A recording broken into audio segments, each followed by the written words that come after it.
बहुत बहुत शुक्रिया मुझे जीरो आवर पर माननीय सभापति जी बोलने का मौका दिया। और मैं जो बोलना चाहता हूं, इस देश के करोड़ों किसानों के मुद्दे पर मैं बात रखना चाहता हूं।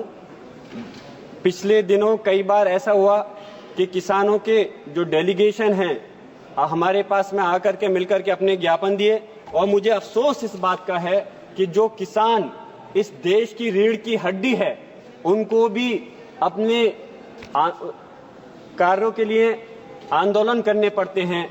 मैं कहना चाहता हूं कि हमारी इस देश की सरकार को, भारत की सरकार को सारी फसलों पर एमएसपी की गारंटी देनी चाहिए। और जो किसानों का, मैं कहता हूं कि सरकार जो है लोन तो सारे जो बड़े बड़े उद्योगपति हैं उनका माफ करती है, क्यों किसानों के लोन को माफ नहीं किया जाता?